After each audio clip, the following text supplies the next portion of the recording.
দ্বাদশ শ্রেণীর উচ্চ মাধ্যমিক বাংলা সংকলন সাহিত্য চর্চার মধ্যে থেকে কবিতা পড়তে জানে এমন এক মজুরের প্রশ্ন। কবিতাটির লেখক বের্টোল্ট ব্রেখট, অনুবাদক শঙ্খ ঘোষ। বের্টোল্ট ব্রেখট একজন জার্মান কবি। জার্মানিতেই এই কবিতাটি লেখা। পড়তে জানে এমন এক মজুরের প্রশ্ন কবিতাটি বাংলায় তর্জমা করেছিলেন কবি শঙ্খ ঘোষ। এই কবিতাটি মার্ক্সীয় চিন্তাভাবনায় লেখা, অর্থাৎ সাম্যবাদ, সব মানুষের সমান অধিকার, এই মূল তত্ত্বই মার্ক্সীয় চিন্তাভাবনার মূল গোড়ায় রয়েছে। এবার এই কবিতার যে নামকরণ পড়তে জানে এমন এক মজুরের প্রশ্ন, এখান থেকেই বোঝা যাচ্ছে কোনো একজন মজুর প্রশ্ন করছে যে শিক্ষিত, অর্থাৎ পড়তে জানে। সে কি প্রশ্ন করছে? সে প্রশ্ন করছে ইতিহাসে তাদের স্থান কোথায়।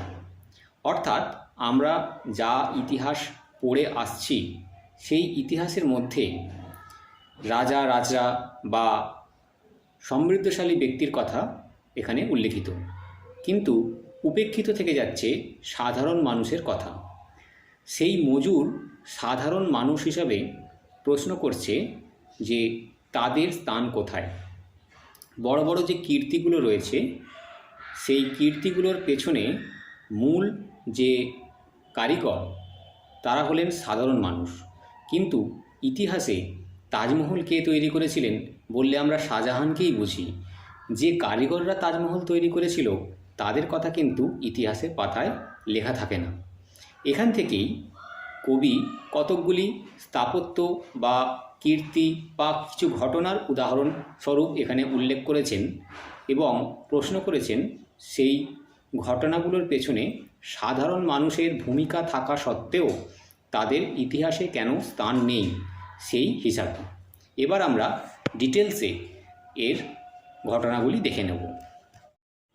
জার্মান কবিতা ফ্রেইগেন আইএন্স ল্যাসেন্ডেন আরবাইটার্স এর বাংলা অনুবাদ হচ্ছে পড়তে জানে এমন এক মজুরের প্রশ্ন। জার্মান কবিতাটা লেখেন বের্টোল্ট ব্রেখট, যদিও এই কবিতাটির জনপ্রিয়তার কারণে এর ইংরাজি অনুবাদও হয়েছিল। সেটি হলো question from a worker who reads.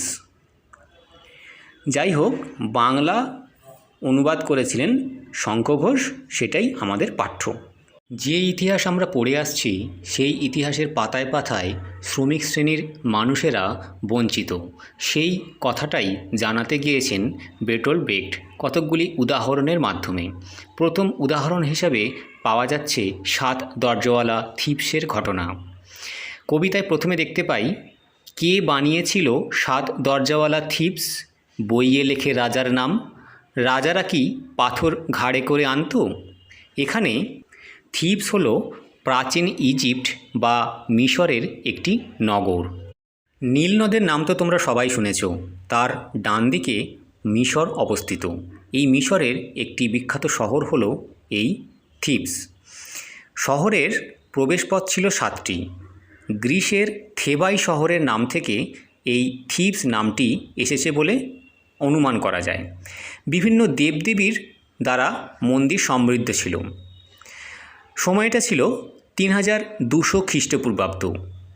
সেই সময়কার মিশরের সবথেকে বড় শহর হলো এই থিবস। দেবদেবীর মধ্যে সূর্যদেবী আমন ছিলেন এখানে বিখ্যাত। এখানে মজুরের জবানিতে কবির প্রশ্ন, এই সমৃদ্ধশালী থিবস নগর কে বানিয়েছিল? নিঃসন্দেহে শ্রমিকরা। কিন্তু ইতিহাস বইয়েতে তাদের স্থান কোথায়? তাদের কথা কি উল্লেখ রয়েছে? রাজারা কি পাথর ঘাড়ে করে বয়ে বয়ে এনেছিল এই থিবস নগরকে বানানোর জন্য? নিশ্চয়ই না, শ্রমিকরাই করেছিল। অথচ তাদের উল্লেখ ইতিহাসে তো পাওয়া যায় না। কবি এরপর দ্বিতীয় উদাহরণ দিয়েছেন ব্যাবিলনের। লাইনটায় বলা আছে, আর ব্যাবিলন এতবার গুঁড়ো হলো, কে আবার গড়ে তুলল এতবার। ব্যাবিলন সম্বন্ধে আগে একটু তোমাদের বলে রাখি। যদি আসে পরীক্ষায় তোমরা লিখতে পারো যে প্রাচীন গ্রিসের ছোট এক শহর যেখানে পৃথিবীর সপ্তম আশ্চর্য একটি ঝুলন্ত উদ্যান রয়েছে। ইরাকের রাজধানী বাগদাদের দক্ষিণে অবস্থিত ব্যাবিলনিয়া রাজ্যের রাজধানী ছিল ব্যাবিলন। খ্রিস্টের জন্মের 3000 বছর আগে থেকে মানুষজন এখানে বাস করতে শুরু করেছিল। যদিও খ্রিস্টপূর্ব দ্বিতীয় সহস্রাব্দে অর্থাৎ 2000 খ্রিস্টপূর্বাব্দে ব্যাবিলনের প্রথম রাজবংশের ষষ্ঠ রাজা হামুরাবি ব্যাবিলনকে এক বিশাল সাম্রাজ্যের রাজধানীতে পরিণত করে। খ্রিস্টের জন্মের 600 বছর আগে ইরাকের ইউফ্রেটিস নদীর তীরে নির্মিত হয় ব্যাবিলনের শূন্য উদ্যান বা ঝুলন্ত বাগান। সম্রাট নেবুকাডনেজার তার রানীর জন্য এইটি নির্মাণ করেছিলেন। 4000 শ্রমিক বাগানটিকে তৈরি করেছিল এবং বিশ্বের সপ্তম আশ্চর্যের একটি বলে এটিকে ধরা হয়ে থাকে। চারকোনা ব্যাবিলন শহরটি ঘেরা ছিল বিশাল প্রতিরক্ষা প্রাচীরে। বিশাল উঁচু মাপের প্রবেশপথ এখানে ছিল। শহরের মাঝখানে ব্যাবিলন টাওয়ার ছিল। পার্সিয়ান সম্রাটের ভয়ানক আক্রমণে ব্যাবিলন এখন ধ্বংসস্তূপে পরিণত হয়েছে। ব্যাবিলন সম্পর্কে কিছু তো জানা গেল। এবার ফিরে আসি কবিতায়। কবিতায় কি বলা হয়েছে? ব্যাবিলন বহুবার ধ্বংস হয়েছে, তাই বলা আছে ব্যাবিলন এতবার গুঁড়ো হলো। কে আবার গড়ে তুলল এতবার? নিঃসন্দেহে শ্রমিকরা, কিন্তু সেই শ্রমিকদের স্থান এখানে ইতিহাসে নেই। এরপরে তৃতীয় উদাহরণে সোনা ঝকঝকে লিমা যারা বানিয়েছিল তারা থাকতো কোন বাসায়, এই কথা বলা আছে। প্রশ্ন আসে লিমা কি? লিমা হলো পেরুর প্রধান বাণিজ্যিক কেন্দ্র তথা পেরুর রাজধানী। এখানে সোনা ঝকঝকে বলা হয়েছে কেন যদি প্রশ্নে আসে? তোমরা লিখবে লিমা ছিল সমৃদ্ধশালী একটি রাজধানী, সেই কারণে এটিকে সোনা ঝকঝকে বলা হয়েছে। 1535-এ এই লিমা শহরটির গোড়াপত্তন হয়েছিল। এটি গোড়াপত্তন করেছিলেন স্প্যানিশ যোদ্ধা ফ্রান্সিসকো পিজারো। আবার কবিতার লাইনে ফিরে আসা যাক। তাহলে কি বলছে? সোনা ঝকঝকে লিমা অর্থাৎ সমৃদ্ধশালী লিমা শহর যারা বানিয়েছিল নিঃসন্দেহে শ্রমিকরা, তারা থাকতো কোন বাসায়, অর্থাৎ কোন বাসায় থাকতো, তাদের কীরকম আচার আচরণ ছিল বা তাদের সম্বন্ধে কিছু কথা কিন্তু ইতিহাসে লেখা নেই। তাই জন্যই তৃতীয় উদাহরণের হিসাবে এই লিমা শহরকে আমরা দেখতে পেলাম। চতুর্থ উদাহরণ হিসাবে চীনের প্রাচীরের কথা এখানে বলা হয়েছে। লাইনটা এরকম আছে, চীনের প্রাচীর যখন শেষ হলো সেই সন্ধ্যায় কোথায় গেল রাজমিস্ত্রিরা? অর্থাৎ রাজমিস্ত্রিরাই চীনের প্রাচীর বানিয়েছিল, কিন্তু সেই রাজমিস্ত্রিদের অস্তিত্ব আর শেষের দিকে পাওয়া যায় না। সেই শেষ দিকটা বোঝানোর জন্য সন্ধ্যা এই কথাটাকে ইঙ্গিত করা হয়েছে।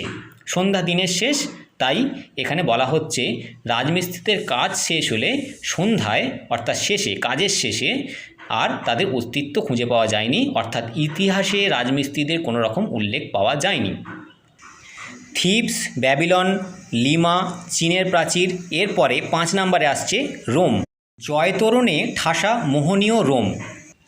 জয় মানে বিজয়, অর্থাৎ রোম সাম্রাজ্য অনেক দূর বিস্তৃত হয়েছিল, তার জন্য অনেক জায়গা তাদের জিততে হয়েছিল, তাই অনেকগুলি দরজা, জয়ের দরজা তাদের পেরোতে হয়েছিল। সেটা বোঝাতেই জয় তোরণ।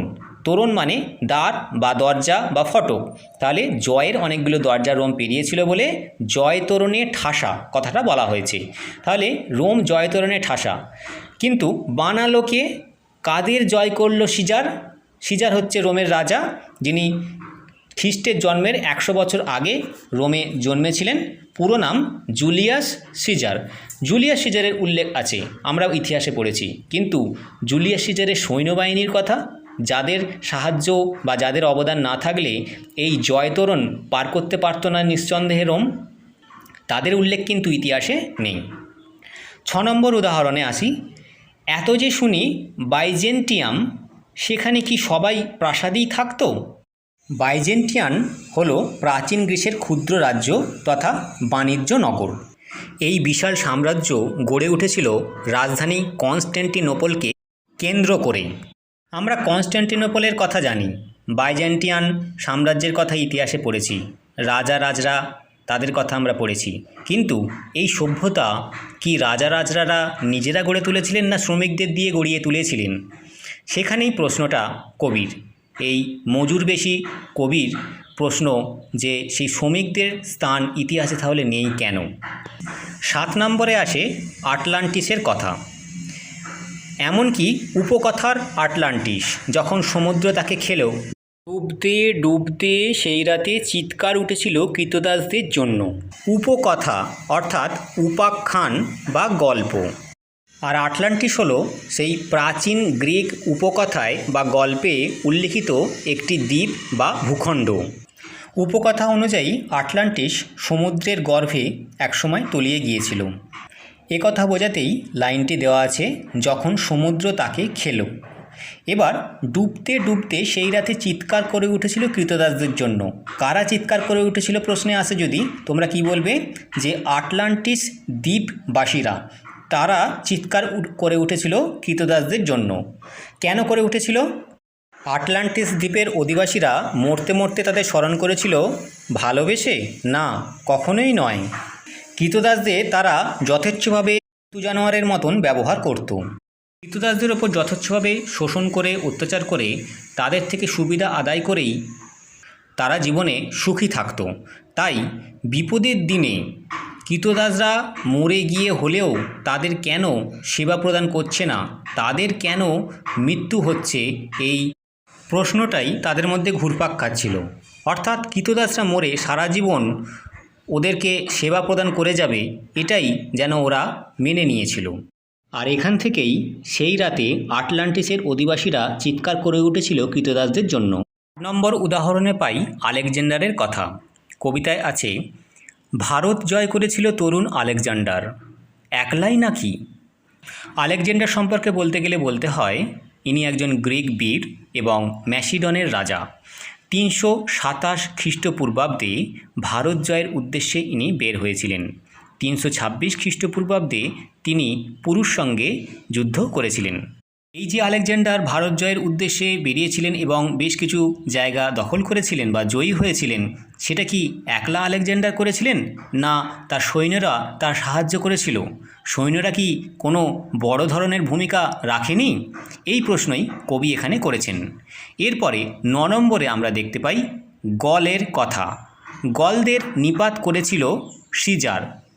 নিদেন একটা রাঁধুনি তো ছিল। এখানে গল হলো ফ্রান্সের পূর্বের নাম। ফ্রান্সের অধিবাসীদেরও গল বলা হয়ে থাকে। খ্রিস্টপূর্ব 58 থেকে খ্রিস্টপূর্ব 50-এর মধ্যে গলদের সঙ্গে যুদ্ধে জয়ী হন এই সিজার। এই যুদ্ধের ফলেই সিজার রোম প্রজাতন্ত্রের সার্বিক শাসক হয়ে ওঠেন। কিন্তু দুঃখের কথা, সিজারের কৃতিত্ব এখানে ইতিহাসে বর্ণিত হলেও তার সঙ্গে কোনো রকম অন্যান্য লোকের কথা সেইভাবে লেখা নেই। যে রাঁধুনি যুদ্ধের সময় সিজারকে বা তার সাঙ্গপাঙ্গদের খাইয়েছিল, তার কথাও এখানে তো লেখা থাকতে পারত। কবি এমন ধরনেরই প্রশ্ন তুলেছেন। আমরা এই যে গলদের যুদ্ধের ঘটনা বললাম, এটি 9 নম্বরে না রেখে এটিকে একসঙ্গে করে দেওয়া যেতে পারে আগের সঙ্গে। তার কারণ সিজারের কথা আমরা আগেও পড়েছি, ওই যে জয় তোরণে ঠাসা মোহনীয় রোম বানালো কে, কাদের জয় করলো সিজার। তো সিজারের কথা দুবার এখানে রিপিট হয়েছে, তাই এই ঘটনাটিকে আমরা 9 নম্বরে ধরব না। 9 নম্বরে আসবে আর্মাডার ঘটনাটি। বিরাট আর্মাডা যখন ডুবল, স্পেনের ফিলিপ কেঁদেছিল খুব, আর কেউ কাঁদেনি। আর্মাডা হলো স্পেনের রাজা ফিলিপের রণতরীর এক বিশাল বহর। সেই বিশাল বহর ইংল্যান্ডের বিরুদ্ধে যখন যুদ্ধ হয়েছিল, সেই যুদ্ধে হেরে গিয়েছিল। এর ফলে স্পেনের ফিলিপ কেঁদেছিল। কিন্তু শুধুই কি রাজা ফিলিপ কেঁদেছিলেন? সঙ্গে দেশবাসী কেউ দুঃখিত হননি? কেউ কি কাঁদেননি? সেই প্রশ্নই এখানে উঠে আসছে। ইতিহাসে তাদের কান্না, তাদের দুঃখটাও কিন্তু তুলে ধরা হয়নি। সেই জন্য এবার জেনে নেওয়া যাক আর্মাডা প্রসঙ্গে কিছু কথা। সময়টা ছিল 1600 শতক। 1600 শতক মানে কত? 1500 থেকে 1599 এই 100 বছরকে 1600 শতক বলা হয়। সেই সময়ে ফ্রান্সের রাজা দ্বিতীয় ফিলিপ পশ্চিম ইউরোপের অধিকাংশ অংশ শাসন করেছিলেন। অন্যদিকে ইংল্যান্ড তখন শক্তিশালী দেশ হিসাবে ধীরে ধীরে আত্মপ্রকাশ করছে। এমন সময় প্রোটেস্ট্যান্ট জাতি হিসাবে চিহ্নিত ইংল্যান্ডের সঙ্গে ক্যাথলিক জাতি হিসাবে চিহ্নিত স্পেনের ছোট্ট একটি ঘটনাকে কেন্দ্র করে দ্বন্দ্ব বাধে। 1587 খ্রিস্টাব্দে ইংল্যান্ডের রানী প্রথম Elizabeth Catholic Mary Queen of স্কটকে মৃত্যুদণ্ড দেন। সেইতে রাজা ফিলিপ ক্ষুব্ধ হন এবং ইংল্যান্ড আগ্রাসন করার সিদ্ধান্ত নেন। 130টি জাহাজ সম্বলিত বিশাল আর্মাডাকে প্রেরণ করেন ইংল্যান্ডের বিরুদ্ধে। সৈন্য ছিল 30,000। সালটা ছিল 1588। কিন্তু রাজা ফিলিপ স্বপ্নেও কল্পনা করতে পারেননি ইংল্যান্ডের দ্রুতগতিসম্পন্ন ছোট ছোট নৌবহরের কাছে বিশাল আর্মাডা পরাস্ত হয়ে যাবে। তাই ফিলিপ খুব কেঁদেছিলেন। সেই দুঃখ ফিলিপের শুধু একার না, তার সঙ্গে স্পেনের সমস্ত অধিবাসীদের। কিন্তু কবিতায় কবি আক্ষেপ করেছেন সেই সমস্ত স্পেনবাসীদের কোনো উল্লেখ আমরা ইতিহাসে খুঁজে পাই না। এরপর 10 নম্বর বা শেষ উদাহরণ হিসেবে আমরা যেটা পাই, 7 বছরের যুদ্ধ জিতেছিল দ্বিতীয় ফ্রেডারিক। কে জিতেছিল? একলা সে? দ্বিতীয় ফ্রেডারিক ছিলেন রোম সাম্রাজ্যের উত্তরাধিকার দাবি করার অন্যতম এক শক্তিশালী সম্রাট। 1215 সালে তিনি রোম সাম্রাজ্যের একচ্ছত্র অধিপতি হন। তাঁর সাম্রাজ্য অক্ষুণ্ণ রাখার জন্য পোপ তন্ত্রের সঙ্গে তাকে বারবার যুদ্ধ করতে হয়েছে। পোপ নবম গ্রেগরি দ্বিতীয় ফ্রেডারিককে খ্রিস্ট বিরোধী বলেছিলেন। কিন্তু এসব আলোচনা কবি ব্রেক্টের বিচার্য কিছু নয়। ব্রেক্ট চেয়েছিলেন মানব ইতিহাসে প্রকৃত যে ঘটনা, সেই ঘটনাগুলোকে সামনে তুলে আনতে। আর তা করতে গিয়েই দ্বিতীয় ফ্রেডারিককে তাদের বিজয়ের নেপথ্যে যে সাধারণ মানুষ বা সৈনিকরা রয়েছেন তাদের কথাকে তিনি সামনে আনার প্রসঙ্গ এনেছেন। এরপর কবিতায় বলেছেন, পাতায় পাতায় জয়। ইতিহাসের পাতায় পাতায় মহামান্য রাজাবাদশাদের জয় ঘোষিত হয়ে আছে। কবি ইতিহাস থেকে তার দৃষ্টান্ত তুলে তার কবিতাকে প্রশ্নমালায় সাজিয়েছেন। যে কোনো বড় কর্মকাণ্ডের পর বিশ্ব ইতিহাসের সর্বত্রই মহামান্য ব্যক্তি, রাজা, বাদশাহ প্রভৃতিদের বড় করে দেখানো হয়, কিন্তু সাধারণ শ্রমিকদের অবদান চাপা পড়ে যায় সম্রাটদের পদতলে। তাই পাতায় পাতায় জয় শুধুমাত্র সম্রাটদের জন্য, বঞ্চিত শ্রমিক বা বঞ্চিত সৈনিকদের জন্য নয়। এরপর কবিতায় বলা হচ্ছে, জয়োৎসবের ভোজ বানাতো কারা? 10 বছরে একজন মহামানব, খরচ মেটাতো কে? জয়োৎসব কথার অর্থ হচ্ছে জয়লাভের উৎসব। আমরা কোনো কিছুতে বিজয় পেলে যেরকম সেলিব্রেশন করে থাকি, সেই রকম রাজারা জয়সূচক উৎসব করে থাকতেন। কিন্তু এই উৎসব কাদের থেকে হতো, অর্থাৎ কারা টাকা দিত? বকলমে কিন্তু খেটে খাওয়া মানুষদের থেকেই এই টাকা উঠত। সাম্রাজ্যবাদী দিগ্বিজয়ী সম্রাটরা বিভিন্ন রাজ্য জয় করতেন, যার জন্য বিপুল অর্থ ব্যয় হতো। কাদের থেকে আসতো? প্রজাদের দেওয়া খাজনা। অথচ সেই প্রজারা বা খেটে খাওয়া মানুষেরা রয়ে গেছে অন্ধকারের অতল তলে চিরকালের জন্য। ইতিহাসের পাতায় পাতায় তাদের কোনো রকম নাম নেই, নাম আছে রাজারাজরাদের। জয়োৎসবের ভোজ যারা বানাতো, অর্থাৎ ভোজ মানে ভোজন বা খাবার, তো জয়োৎসব হলে তো একটা খাবার হয়, তো সেই খাবার যারা বানাতো তাদের কথা কিন্তু ইতিহাসে লেখা নেই। লেখা আছে সেই রাজার বিজয়ের কথা। 10 বছরে একজন মহামানব। আমরা যে ওপরের উদাহরণগুলো পড়লাম তাতে সিজারের কথা দুবার আছে। যদি সেটিকে একটি ধরে নিই তাহলে মোটামুটিভাবে 10 জনের উদাহরণ এখানে দেওয়া আছে। তো 10 বছরে একজন মহামানব, মহামানব মানে মহান যে মানব, তো বিশাল বড় মাপের যে মানুষ সেটা বোঝাতেই মহামানব কথাটা ব্যবহার করা হয়েছে। তো 10 বছরে একজন মহামানবের কথা আমরা এখানে জানলাম। কিন্তু মহামানবদের জয়ের পেছনে যে কারিগররা রয়েছে তারা উপেক্ষিতই থেকে গেল। তাদের খরচা মেটাতো কে? সেটা আমি আগেই বললাম যে খেটে খাওয়া মানুষ, প্রজা, এরাই তাদের খরচা মেটাতো। এর পরের লাইনে রয়েছে কত সব খবর, কত সব প্রশ্ন। কত সব খবর বলতে ইতিহাসের যে রাজা বা সমৃদ্ধশালী ব্যক্তির কথাকে যে তুলে ধরা হয়েছে সেটাই কত সব খবরের মধ্যে রয়েছে, যেখানে শ্রমজীবীদের অবজ্ঞাও কিছুটা বোঝাচ্ছে। কত সব প্রশ্ন, এই প্রশ্ন কে করছে? প্রশ্নগুলো করছেন একজন মজুর, নেপথ্যে রয়েছেন কবি স্বয়ং। তাহলে কত সব প্রশ্ন কে করছেন?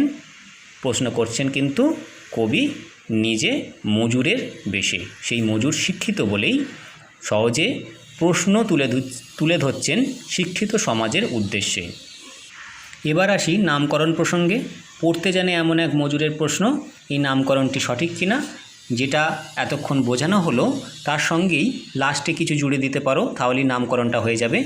যে এই রকম কত কৃতিত্ব সারা পৃথিবী জুড়ে ছড়িয়ে রয়েছে, এই যে কৃতিত্ব এ স্থাপনের পিছনে কারা রয়েছে? শ্রমজীবী মানুষেরা, সৈনিকরা।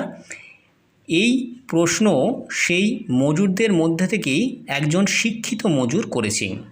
কাদের উদ্দেশ্যে? শিক্ষিত সমাজ যারা ইতিহাস রচনা করছেন সেই তাদের উদ্দেশ্যে। যে সেই শ্রমিকদের বা সৈনিকদের, খেটে খাওয়া মানুষজনদের ছাড়া এই জয় বা এই বিজয়টা কি সম্ভব হতো? এই স্থাপত্যগুলো কি নির্মাণ হতো না। অথচ তারা কেন আজ ইতিহাসে উপেক্ষিত? এই প্রশ্নই ঘুরে ফিরে নানান উদাহরণের সম্বলনে এই কবিতায় উপস্থিত করেছেন বের্টোল্ট ব্রেখট। তাই কবিতাটির নামকরণ সরাসরি বক্তব্য বিষয়কে প্রতিফলিত করেছে এবং সার্থকতা লাভ করেছে।